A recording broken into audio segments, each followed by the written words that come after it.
Hi hello guys, അപ്പോൾ എല്ലാവർക്കും പുതിയ വീഡിയോയിലേക്ക് സ്വാഗതം. അപ്പോൾ ഇന്ന് നമ്മൾ രാവിലെ തന്നെ കുളിച്ചൊരുങ്ങി ഇതേ പോകാൻ നിൽക്കുകയാണ്. ഇന്ന് സംക്രമടിയന്തരാണ് അമ്പലത്തിൽ, അപ്പോൾ അമ്മയുടെ കൂടെ പോകാനായിട്ട് നിൽക്കുകയാണ് കേട്ടോ. അപ്പോൾ രാവിലെ തന്നെ നല്ല ചൂടാണ്. ഇന്നലെ ചെറിയൊരു മഴ ചാറിയിട്ടുണ്ടായിരുന്നു, അതിൻ്റെ പേരിലാണെന്ന് തോന്നുന്നു നല്ല ചൂടായിരുന്നു. ഇങ്ങനെ വേർത്ത് ഇങ്ങനെ ഒഴുകുകയായിരുന്നു. അമ്മമ്മോനും മുന്നിൽ തന്നെ ഓടുന്നുണ്ട്. നമ്മൾ എത്തുമ്പോഴത്തേക്കും ഏകദേശം ഏച്ചിയും കുഞ്ഞിയും എത്തിയിട്ടുണ്ടായിരുന്നു. അവരായിരുന്നു ഫസ്റ്റ് എത്തിയിട്ടുണ്ടായിരുന്നത്. നമുക്ക് ഇവിടുന്ന് അടുത്തലേന്ന് വെച്ചാൽ നമ്മൾ കുറച്ച് ലേറ്റായിട്ടാണ് കഴിഞ്ഞത്. അപ്പോൾ നട അടച്ചിട്ടായിരുന്നു ഉണ്ടായിരുന്നത്. ഇവിടെ പ്രധാനമായിട്ടും രണ്ട് സ്ഥാനങ്ങളാണുള്ളത്. വിഷ്ണുമൂർത്തിയും പുതിയ ഭഗവതി, പിന്നെ നാഗം ആ മഞ്ഞ ചുരിദാർ ഇട്ടേച്ച് പോകുന്ന ആ ഭാഗത്തേക്കായിട്ടാണ് കേട്ടോ നാഗുള്ളത്. അപ്പോൾ നമ്മൾ അവിടെയൊക്കെ പോയി തൊഴുത് വലം വെച്ച് വരുമ്പോഴത്തേക്ക് ഏകദേശം നട തുറന്നിട്ടുണ്ടായിരുന്നു. അങ്ങനെ നട തുറന്ന് നമ്മൾ പ്രസാദമൊക്കെ മേടിച്ചു. പിന്നെ നന്നായിട്ട് പ്രാർത്ഥിച്ചു. കുറേ നാളായി അമ്പലത്തിൽ വരാത്തത്. നമ്മളങ്ങനെ ഇടക്കിടക്ക് വീട്ടിൽ വരുന്നുണ്ടെങ്കിലും പക്ഷേ അമ്പലത്തിലേക്ക് പോകാനായിട്ട് പറ്റിയിട്ടുണ്ടായിരുന്നില്ല.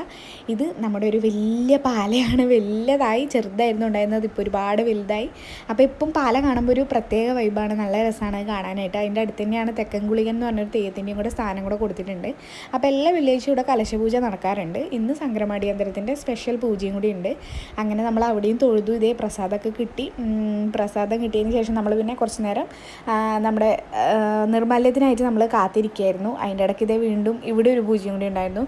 അതും കൂടെ കഴിഞ്ഞു. പിന്നെ കുഞ്ഞനൊരു വാവേനെ കിട്ടി, വേറൊരു വാവ ഉണ്ടായിരുന്നു. അങ്ങനെ കുറേ വാവകൾ ഉണ്ടായിരുന്നു. അങ്ങനെ നമ്മൾ അവളേക്ക് നോക്കി കളിപ്പിക്കുകയൊക്കെ ചെയ്ത് നിൽക്കുന്നതായിരുന്നു ഉണ്ടായിരുന്നത്. പ്രസാദത്തിനായിട്ട് വെയിറ്റിംഗ് ആണ് എല്ലാവരും. അപ്പോൾ നമ്മുടെ പൂജ ആയതുകൊണ്ട് നമുക്കിന്ന് പ്രസാദമൊക്കെ മേടിച്ചിട്ടേ പോകാൻ പറ്റുള്ളൂ. അല്ലെങ്കിൽ കുറച്ച് കഴിഞ്ഞാൽ പ്രസാദം തന്നപ്പോൾ വഴിപാട് കഴിച്ചതിൻ്റെ ഇത് കഴിച്ചപാട് നമുക്ക് പോകാമായിരുന്നില്ല. ഇന്നിപ്പം പോകാൻ പറ്റില്ല. അപ്പോൾ നമ്മൾ അതിന് വേണ്ടിയിട്ട് വെയിറ്റിംഗ് ആണ് കേട്ടോ. അപ്പോൾ ഇതേ അനുവിന് പിന്നെ കുഞ്ഞുവാവെന്ന് വെച്ചാൽ ഭയങ്കര ജീവനാണ്. അപ്പോൾ അവൾ കുഞ്ഞുവാവിനെ എടുത്ത് നടക്കുകയാണ്. അപ്പോൾ ഇന്നത്തെ വീഡിയോ ഇത്രയേ ഉള്ളൂ. നമ്മൾ തിരിച്ച് പോവുകയായി. അപ്പോൾ കണ്ടിഷ്ടം എല്ലാവരും ലൈക്ക് ചെയ്യുക, ഷെയർ ചെയ്യുക, സബ്സ്ക്രൈബ് ചെയ്യുക. മറ്റൊരു വീഡിയോ വരുന്നതായിരിക്കും. ബൈ.